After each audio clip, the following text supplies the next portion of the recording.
Look at her.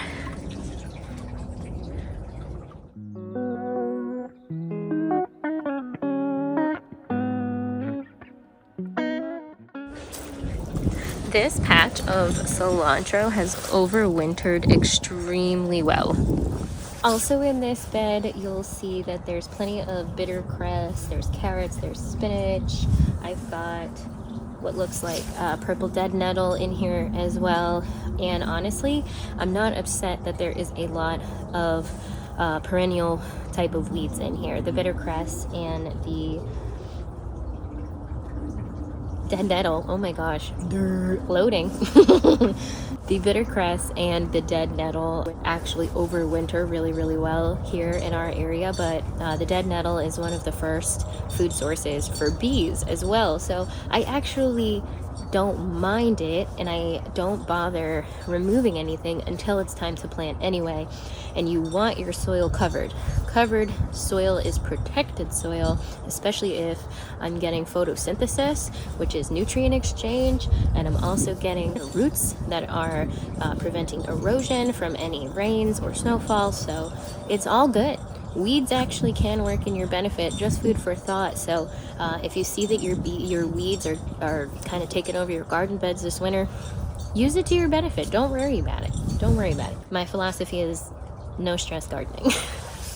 You've heard of no dig. Now welcome to no stress gardening. So another thing that I think is pretty neat here is that my violas and my pansies still have some life to them. Some are doing actually really well and putting out flowers. Oh my gosh, look at that little tiny purple flower.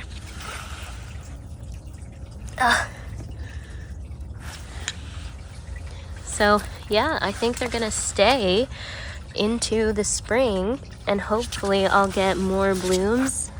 I just need to make sure that the soil doesn't dry out. Because it's a pretty shallow container, that's always a concern, even over the winter where we typically get a decent amount of rain. You want to make sure that as spring approaches that you're keeping an eye on any of your containers that might have shallow depth of soil. Even my hanging baskets over here, which is another great example of this principle, right? You'll see the center mass here where we had the pansies is still doing pretty well, and it's putting out green growth, which is fantastic.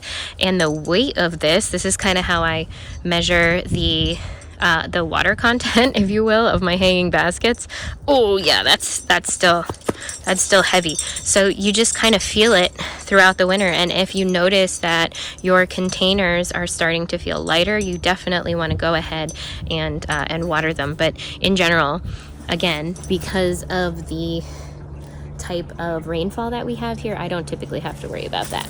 I wanted to show you in this basket that I did have some seeds from the violas go ahead and spread into the basket. So this little guy is a viola seedling, and they overwinter surprisingly well. So I imagine that this will take off in the spring, and I won't have to replant either of these hanging baskets because eventually these plants will go ahead and take off and rebloom. I have one more pansy basket that I want to go ahead and show you.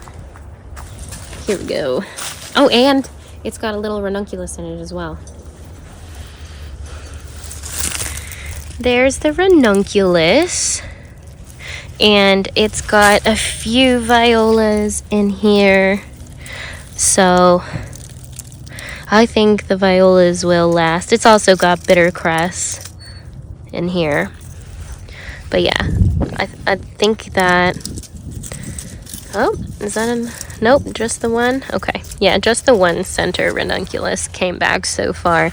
Ranunculus, I don't know how well they overwinter without cover, so I'm not relying on that one to come back. I do have two random ranunculus though that popped up in my containers. One is here in my, oh my gosh, in my peony container. I found it and then I lost it. Here you go. There, that little guy right there. And then over in my fig container, this was an old ranunculus container as well. What I think happened is there must have been some of the smaller corms left behind, and now it's time, their natural cycle, so they are starting to put out foliage so that they can leaf out and get ready for the spring. The anemone are coming back too, and I actually want to put more mulch over this container. But you'll see I have 2 plants over there and 2 plants over here, and they just need a little bit more. Oh my God, is that a flower head? Do you see that? Oh my God, there is no way I'm gonna get winter bloom off of this anemone. I will lose it. I will lose my mind. I'll probably trim it back. I don't know if that's good. Oh my God, I've never grown an anemone before. I'm panicking now.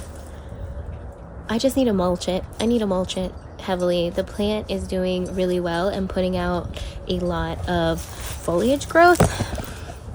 So I'm probably just going to cut back the flowers, and so that it just focuses on good foliage and root development. But that's amazing, holy crap.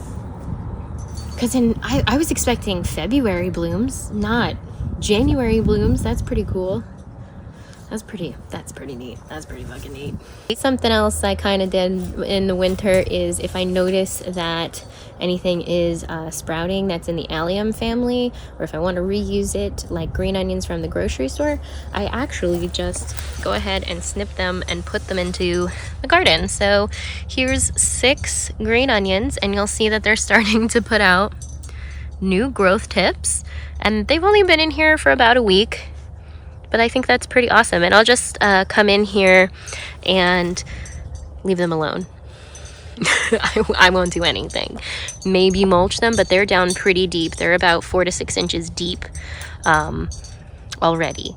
So another total success here would definitely be my hellebores. They are doing phenomenal. I can't wait to see how they bloom this spring. Gosh,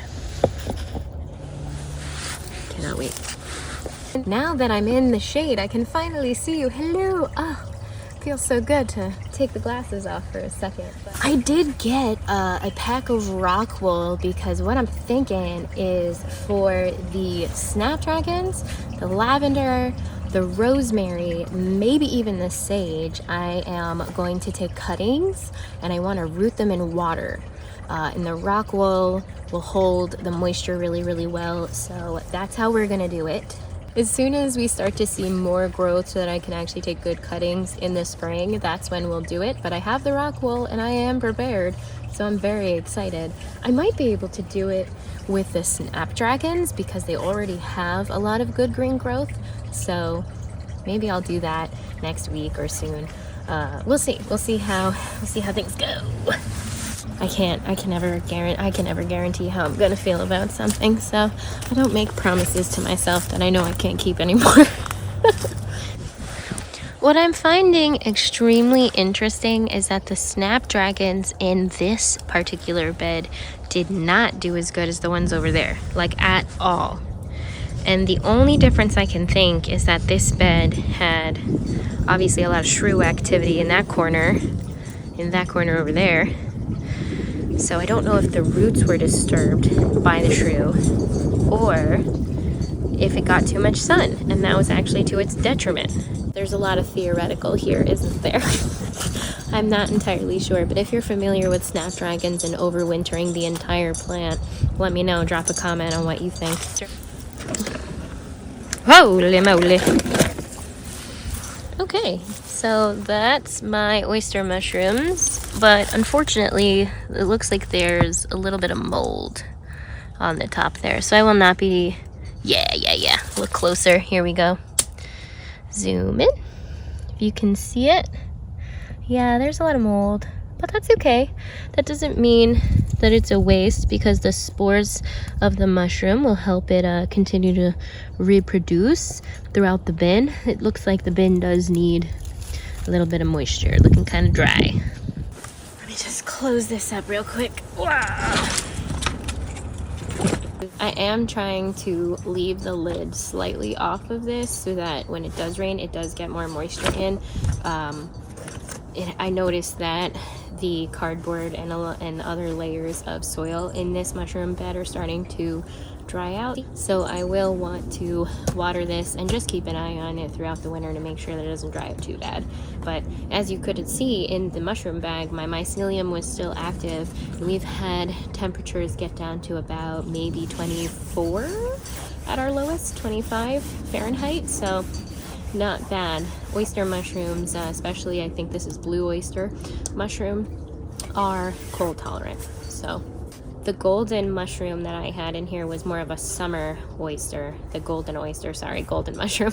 The golden oyster mushroom that I had in here was more of a summer variety. So that one has completely died off. The mycelium for that one is completely dead. It's a summer only one. So you want to make sure that if your goal is to grow mushrooms, that you are growing them in the right time period.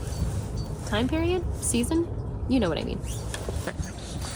I did not realize that the penstamen simply does not quit.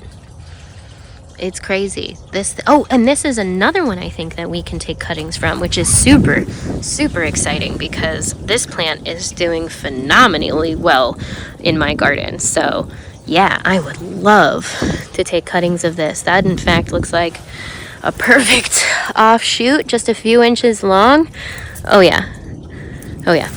The more I talk about taking cuttings, the more excited about it I get. So we might be doing that sooner than later. Again, I make no promises, but even this raspberry bush is starting to put out fresh green growth. Look at these little growing tips.